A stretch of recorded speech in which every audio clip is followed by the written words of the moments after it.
Welcome to Canceled, a special edition of the Ghosts of Plum Run Hour, only on Midwestern Marks, whose fearless leader, Eddie Liger Smith, was canceled from TikTok this week briefly. I'm Tim Russo, author of the Star Wars series for leftists, Ghosts of Plum Run, and it just so happens our next chapter in the audiobook of Volume 2, Serpents and Dust, features the cancellation of Jane Grey Swishhelm in March of 1858. Pre-Civil War in America, capital had spent over two centuries feeding on no labor cost cotton, producing what's known to economists as externalities, defined by Wikipedia as a cost or benefit for a third party who did not agree to it. Slave labor added no cost to the beneficiary of the labor, the capitalist who owned both the slave and the cotton, heaping every cost onto the other party, the slave, and third parties, centuries of the rest of us. This unpaid cost of labor and cotton exploded countless and still with us externalities deep into society worldwide across centuries as the first capitalist empire, the British, sat atop the cotton kingdom. Today, post-New Deal, as the price of labor goes ever closer to zero, often very much zero, we see externalities in early 21st century America eerily similar to those which canceled Jane Grey Swishhelm in antebellum territorial Minnesota. Jane was canceled for spectacularly insulting someone's wife in print, which we will detail in all its glory in this week's audio chapter, also excerpted on the Midwestern Marks website. Eddie's brief cancellation from TikTok also coincides with our threesome in St. Paul. You'll recall from a previous episode, our 1848 communist revolutionary exile Peter Marks was welcomed to town in September 1857 by Betty Posey, lassoing Seamus Dooley into bed with them at Lusty Lulu's, just a few doors down from Shern's headquarters to Oyster Shack down the block from Waldman's Lager Saloon. In today's Chapter 9, in March 1858, 6 months later, it all blows up in Lulu's face when she visits Waldman's and learns that Seamus Dooley's fiancée, Millie, is the house fiddler. Awkward. So let's get to it. Chapter 9 of Ghosts of Plum Run, Volume 2, Serpents and Dust. Here we go. Farms were the final refuge for anyone daring to stick it out in St. Paul after the Panic of 1857. Agriculture became the only permanence in a place that literally ran out of money. Nearly every bank closed. County after county had to print its own scrip to circulate its currency that winter. Anyone owning a farm bartered out bits of their land to other families in exchange for working it. Thus, tenant farming began to fill the hole left by the land bubble's collapse. On just such a farm, Millie Richard's father, Pierre, took the Panic of 1857 in stride. His wife, 2 teenage sons, and fiddler daughter carried on as if no bubble had existed to pop. By the first snow, Pierre Richard's land was being worked by 2 families besides his own. Pierre's farm big enough to make it seem all 3 families had their own plot. One family was Irish, the other German. Both families turned up the same day with their life in their wagons. By November, 2 quickly built cabins were their homes. Things turned sour that quickly, that way, that autumn.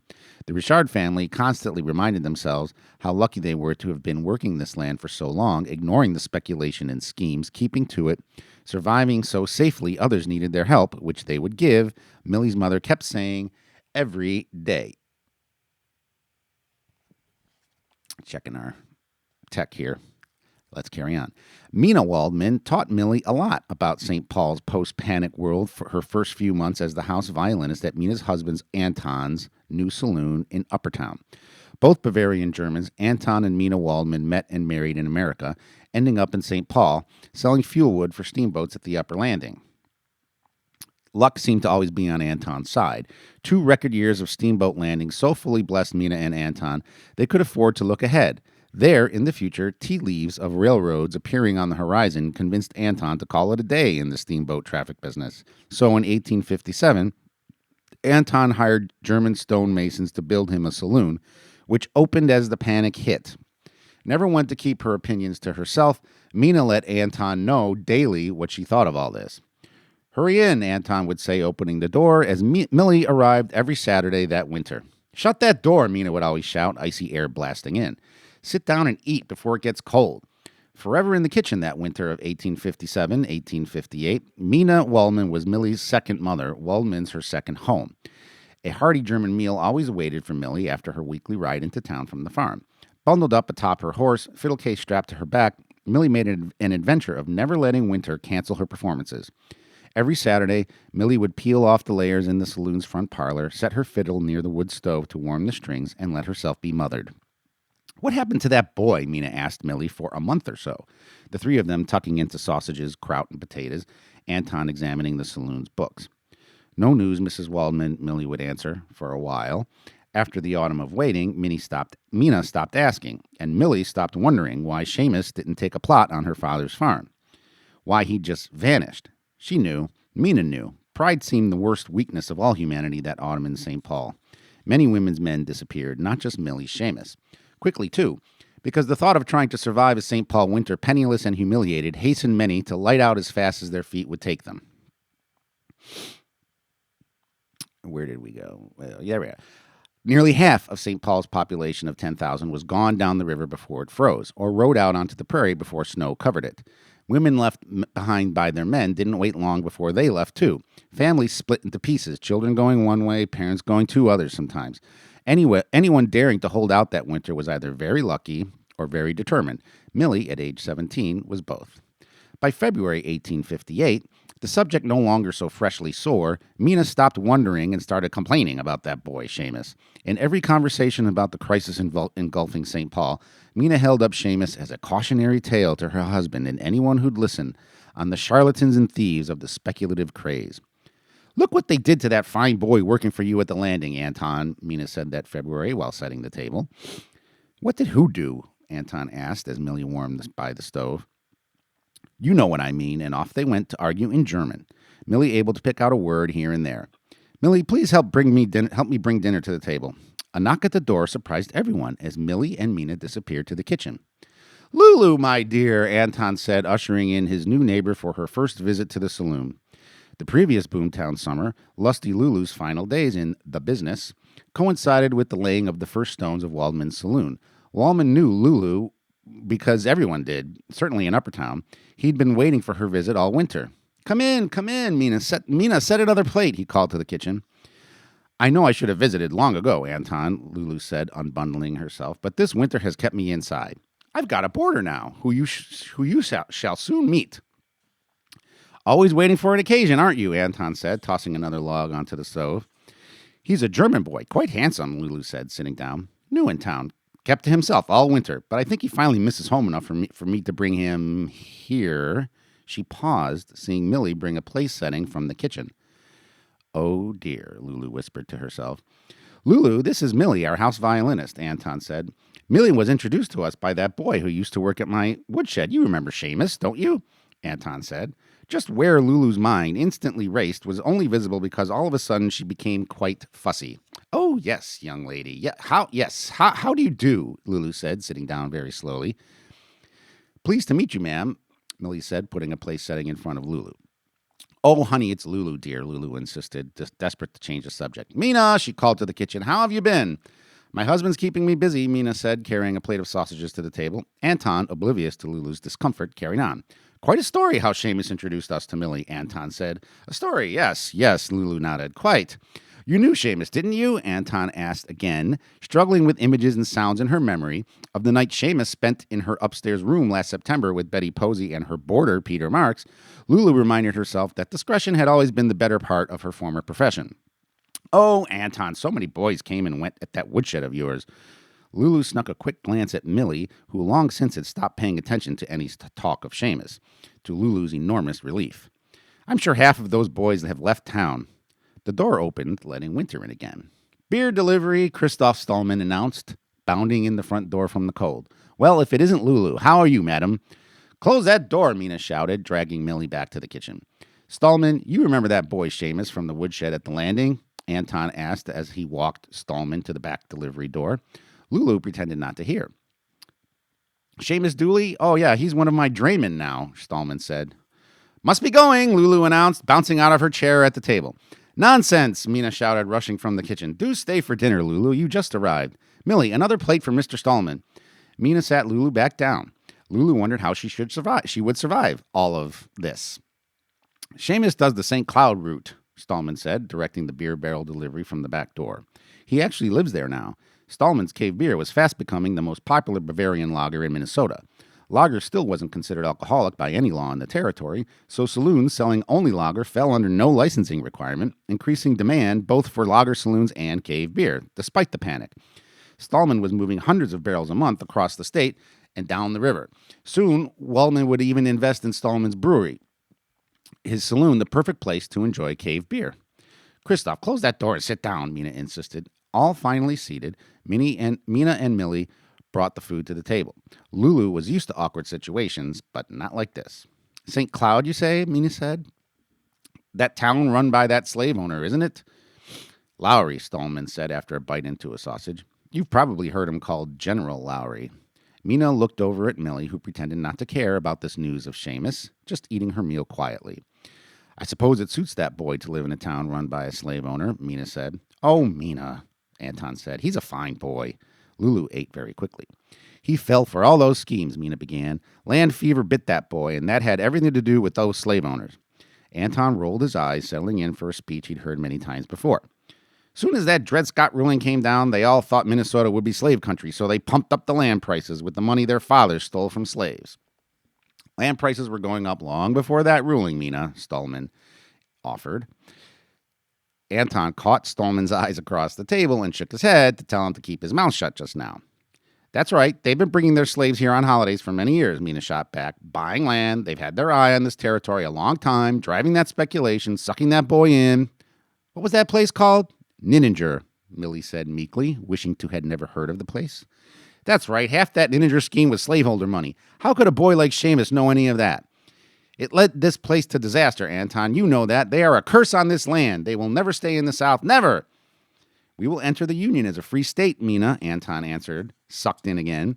Should be in a couple of months, Stallman said. Indeed, the state will be free, Mina replied, but they did their best to bring slaves here. They would again. Mina turned to Lulu, who stared straight into her plate. You know that boy, Lulu. Look what happened to him thanks to all that land scheming. Lulu just nodded, chewing fast, thrilled to let Mina take the whole dinner.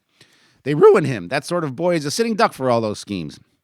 He's very reliable, Mina, Stallman said. Never missed a delivery all autumn. I expect he won't miss a delivery when spring comes. Millie finally cracked a smile. Lulu caught her breath.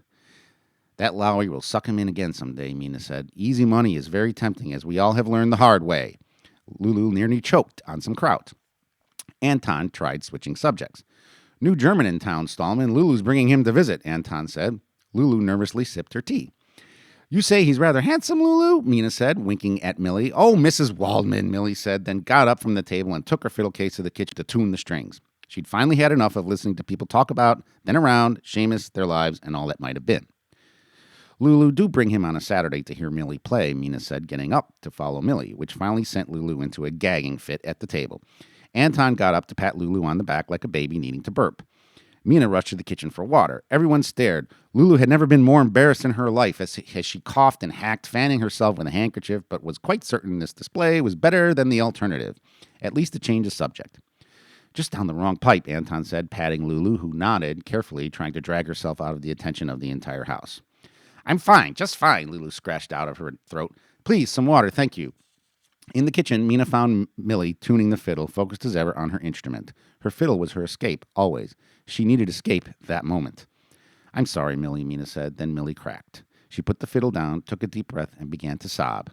Mina put her arm around Millie to comfort her.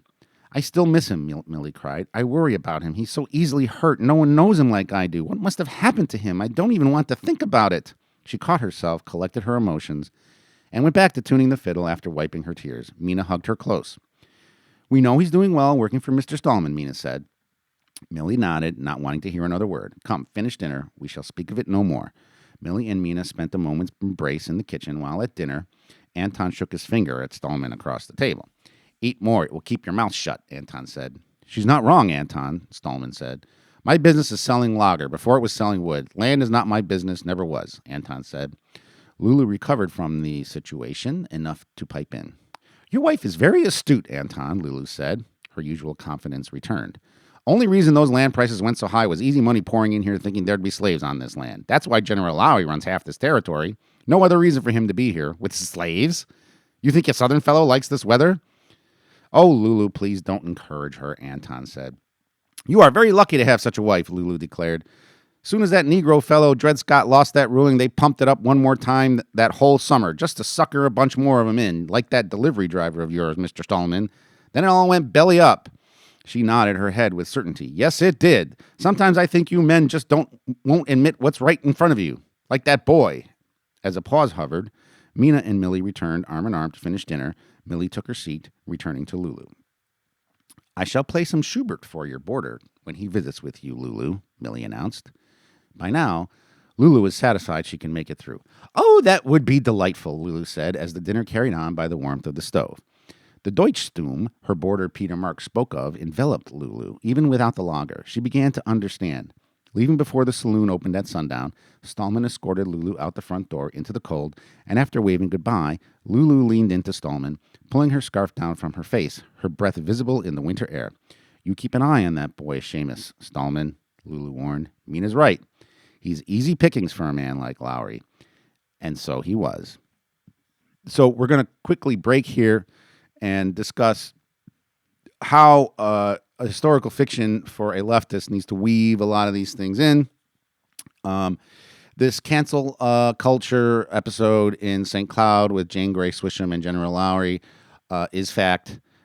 This all occurred. You can read all about it. You can even go and find Jane Grey Swisham's numerous articles lambasting General Lowry and all of his slaveholding friends.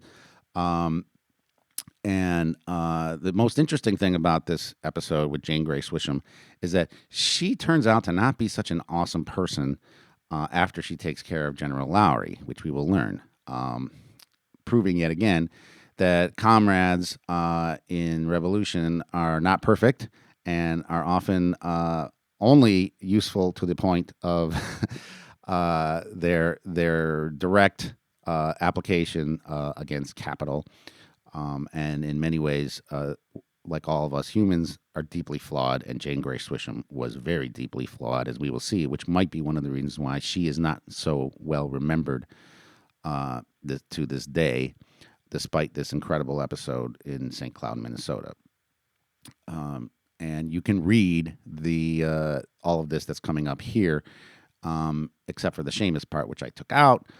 For the website, at the Midwestern Marks website, where we detail Jane Grey Swisham's encounter with General Sylvanus Lowry. So let's get to Sylvanus Lowry. Sylvanus Lowry, by age 34, was the most powerful man in central Minnesota in 1858. His father was a Kentucky preacher slaveholder whose circumstance placed as a missionary among the Winnebago tribes in Iowa. Thus, as a child, Sylvanus Lowry gained many advantages: a good education, rudimentary Winnebago language skills, inherited wealth built on stolen labor, and connections to every one of the Western Territory's power brokers, including U.S. congressmen. Lowry used these to place himself astride the Red River Trail at age 23 in 1847 with his slaves, where St. Cloud popped out of the prairie at a Mississippi River crossing 65 miles north of St. Paul. Fur trading mixed with the connections to power to give Lowry a fortune, which he used to purchase the northern third of St. Cloud's land, move his father and sister to town, and become one of the most influential Democratic Party politicians in pre-statehood Minnesota, even becoming St. Cloud's first mayor. A majestic, refined, dignified, born to command, handsome devil, he was known as General Lowry because his connections and power landed him as the territorial adjutant general on top of it all. Slavery west of the Mississippi was a very open question when Lowry arrived in Minnesota in 1847, soon to explode into bloodshed in Missouri and Kansas. By 1858, General Lowry's powerful position made slaveholders feel very welcome in Minnesota, even safe enough to dream of riches built on unpaid forced labor on land whose value never seemed to decline. Lowry intended to be at the top of that heap, should divine providence smile upon his luck, a bet placed by not a few other slaveholding Southerners who settled in St. Cloud thinking just the same thing. They invested in the various land schemes, vacationed their summers away in Minnesota, bringing their slaves with them up the river. One such slave was named Dred Scott, whose Army officer owner kept Scott for a time at Fort Snelling near St. Paul. The March 1857 Supreme Court decision denying Dred Scott freedom gave one last slave value-induced pump to the land bubble before it burst. General Lowry himself was an investor in Nininger, pulling every string he could, which were many, to get Nininger a city charter or a steamboat stop or special treatment in the territorial legislature, whatever his power could do. The entire winter after the panic, Lowry accelerated the sales job, leaving no stone unturned in the local press across Minnesota to convince the world nothing was amiss in Nininger at all. Nothing was amiss anywhere. Shameless boosterism filled the papers of Minnesota to prop up what had already gone poof. Into this media haze, hovering over economic collapse on the frontier, a woman on a mission turned up. Jane Grey Swishhelm was born Jane Grey Cannon in 1815 near Pittsburgh, raised a Presbyterian Covenanter who observed the Sabbath, the good book, all of it, with the strictest of reverence.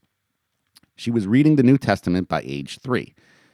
Little Jane was so smart, her mother negotiated her into teaching her fellow students at boarding school by age 12 when the money ran out to pay for her boarding and tuition. Tiny, pretty, artistic, able to paint portraits, recite poetry, and fiercely independent, marriage at 21 in 1836 tore it all down for Jane, bit by bit, year by year. Her eyes were opened by slavery's resemblance to her own predicament as a woman. She felt owned because the law said so. Her Methodist husband, James Swishhelm, demanded total obedience and subservience, citing scripture, of course, which was Jane's weakness. She bought the whole thing, hook, line, and sinker. She let him coop her up in her own mother's house, only visiting twice a week, like she was a pet horse in a stable. She let him force her to do only his work, denied her any work that fit her precocious talents, dragging her to Kentucky in 1838 so she could knit dresses that he sold for his brother. It was in Kentucky Jane met slavery face to face, seeing men father children with women they owned as slaves, children who their own fathers then sold for profit, over and over, like siring their own cattle. She heard the cries and screams of slaves whipped into submission in public, sounds her own heart could summon if she ever dared let it come out. When her husband refused to allow Jane to visit her mother at her deathbed, the cries began to find voice. Jane went to Pittsburgh anyway to nurse her. After her mother died, Jane learned Pennsylvania law allowed her husband title from her own dead mother's estate to, quote, wages for the time Jane spent nursing her dying mother, selling even the tiniest memento for money for him. So Jane Grey Swishhelm's voice began to ring out. Gentlemen, these are your laws, Jane wrote in a letter to the Pittsburgh Commercial Journal in 1847. Within a year, those laws were gone, Jane's first writings giving crucial support to the tireless work of many Pennsylvania women before her. The power of the pen and press, so intoxicating when it produces instant impact, filled Jane with self-worth, self-actualization, self-esteem, like a boiling volcano up from the ground to her feet, through her body, into her veins, out to her fingertips, into the quill of a pen, dipped into an inkwell, then onto paper, wielded at will. It became Jane's new obsession, and her target became slavery. In slavery, she saw herself in her marriage. Her husband James was an abolitionist too, but neither clever nor wise enough to see her abolitionism as a channel for her rebellion against him. Jane Grey Swishhelm intended to force that realization, if not on her husband, then upon the world, with words in print, launching her own newspaper, the Pittsburgh Saturday Visitor, in 1848. The same year, Peter Marx left his Prussian aristocratic family to revolt in another way. There is no room in this broad land for both me and General Lowry, Jane Grey Swishhelm told her sister in 1857 when she moved to St. Cloud with her 6-year-old daughter, leaving her husband behind in Pittsburgh finally, growing ill, older, and exhausted.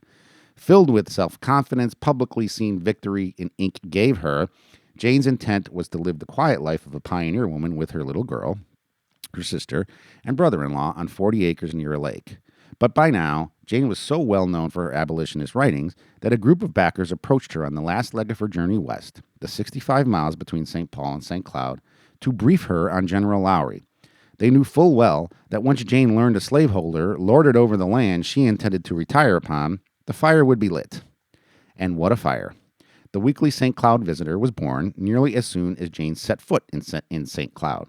Sensing the threat, General Lowry immediately offered to subsidize the new paper if Jane, as editor, endorsed and supported Democratic Party President James Buchanan, which she accepted as a running joke. Jane's rapier pen slashed away as Buchanan's, quote, only honest supporter, the sole object of his administration being the perpetuation and expansion of slavery, whose Democratic Party territorial government Jane, quote, celebrated as existing entirely to expand slavery to Minnesota and every inch of land west of the Mississippi. Huzzah! Within months of its first edition, open war raged between General Lowry and Jane Swishhelm in St. Cloud's press. Jane's biting, ironic vitriol blossomed, praising General Lowry for living, as any Buchanan Democrat should, in, quote, semi-barbaric splendor, towering over the riverbank in St. Cloud.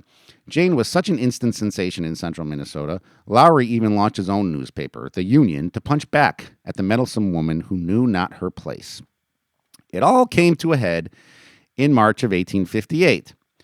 One of Lowry's lackeys, his lawyer named James Shepley, gave a public lecture on woman, particularly those needing to learn their place, a feeble attempt to silence the uppity editor.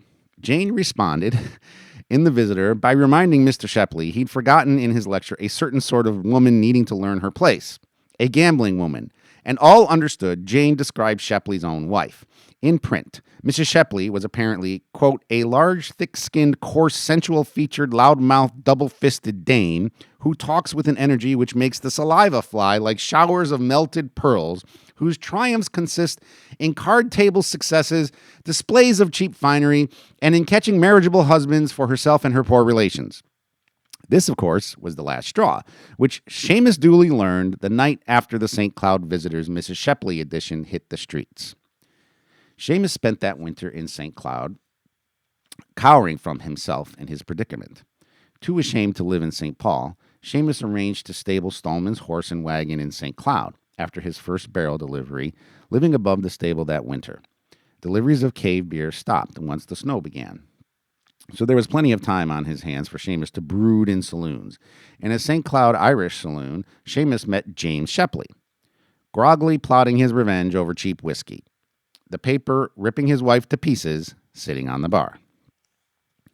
You will keep watch, Shepley said to Seamus, who nodded dutifully, having caught the whiff of a money trail he imagined was now before him again. When land fever bit him, Nininger's fangs stayed stuck into Seamus, their venom flowing constantly from the undead schemes into desperate men's hearts.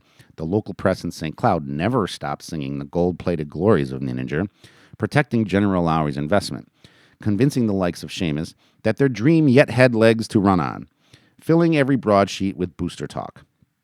In this stew, it was easy for those at the bottom of the pyramid schemes to believe their fortune was not really lost. So, during his winter in St. Cloud, Seamus spent all his free time trying to climb the ladder to General Lowry. None of it made any sense. Precisely how making the great general's acquaintance would resurrect the money Seamus lost never really occurred to Seamus. He was chasing phantoms.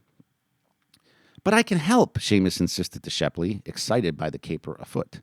The barkeep poured more whiskey. Irish taverns in Minnesota, by March 1858, had nearly emptied, their owners clinging to a shrinking clientele with almost no money growing more desperate by the day. Last-chance saloons for die-hard speculators everywhere multiplied ever more schemes upon their already dead ones, so General Lowry's plot against Jane Grey Swisham took on uniquely adventurous flair Seamus couldn't resist. No need, Shepley said, downing a whiskey. Just meet us at the paper's office in 2 hours. Shepley was accustomed to random strangers trying to get close to his powerful client, and well prepared to use their desperation. Shepley took his leave, telling Seamus, don't forget, 2 hours. The barkeep leaned over the bar to give Seamus some advice as Shepley raced out. He'll get you to Lowry, the barkeep said. Do as he says. In those 2 hours at the saloon, waiting, Seamus allowed himself to be happy again. After tonight, it'll all be fine. Millie would wed him in no time. She'll be so proud of me, Seamus thought. The barkeep was more than happy to fuel his dreams those 2 hours. So Seamus arrived very wobbly at midnight in front of the tiny clapboard house where the St. Cloud Visitor was printed. Light the lantern if you see anyone, Shepley instructed Seamus. While Seamus swayed back and forth, trying to stay on foot, Shepley and his accomplice, Dr. Benjamin Palmer, his divorced sister-in-law's fiancé, broke into the building, hoisted the printing press and typesetting between them, then raced by Seamus to the Mississippi River to dump it. The crash through the ice into the river pierced Seamus. He froze. Shepley and Benjamin ran off. Left alone in the dark, Seamus watched the printing press slowly sink as it floated downriver. What have I done now? The next thing he remembered, Seamus awoke in the stable, head splitting with hangover, the sound of the splash into the river ringing in his ears. Where was I last night? In a fit of hopeful forgetting, he readied his wagon that afternoon for his first trip of the spring to pick up more beer barrels in St. Paul. It would be a while before that trip, but all of a sudden, it's all Seamus wanted to do. The splash banged in his head all day as news spread of the hideous crime against the press in the dark of night. Seamus hurried his spring preparations. Triumph was swift for Jane Grey Swisham that night after the break-in, at a rally at which she spoke in public for the first time in her life. The town's buzzing all day reminded Seamus where indeed he was last night. So he attended the rally that evening, far in the back, peering in. As Jane named the perpetrators to the hundreds gathered, Seamus could barely breathe. But Seamus was not named. He was not the only person Shepley and Palmer blabbed to all over town about their glorious revenge caper while recruiting lookouts like Seamus. He was the only one fool enough to join them. Someone before Seamus signed on must have spilled the beans. A strange relief overcame Seamus at the back of the crowd as his breath heaved. Then Jane announced an apology to Mrs. Shepley to protect her paper's backers from libel suits, and announced a new paper would be launched, which she solely owned, if only support could be gathered in the community to buy a new printing press in Chicago. The crowd bellowed support in roars and applause. Thousands of dollars were raised for what would become the St. Cloud Democrat overnight. His near miss over, suddenly General Lowry was no longer such a priority for Seamus or for anyone. For thus began the rapid decline of General Lowry. National press covered Shepley's break-in, heaping scorn from every corner of America against which Lowry's mouthpiece local weeklies were utterly impotent. He became a laughingstock. A year later, Lowry lost his first election in 1859 for lieutenant governor. The last election Lowry won was for Minnesota State Senate in November 1861, at the beginning of the war, as a Democrat who wanted to preserve the Union as it was, with slavery, the whole point of his entire life's existence. Then, like poetry, Nininger, the gift that never stopped giving, engulfed Lowry in madness. Property disputes of Byzantine complexity descended Lowry into a blackness, bouncing across hospitals for the insane in Ohio and Iowa from the start of his term. Jane Grey Swisham took one last stab at General Lowry on his way down in May 1862, reporting in the St. Cloud Democrat the state senator's, quote, attack of mental aberration, principally induced by hereditary taint. She maintained the irony she used to vanquish him, feigning sympathy and dripping sarcasm to report, quote, in lucid moments, he talks distressingly of his past life as a series of mistakes.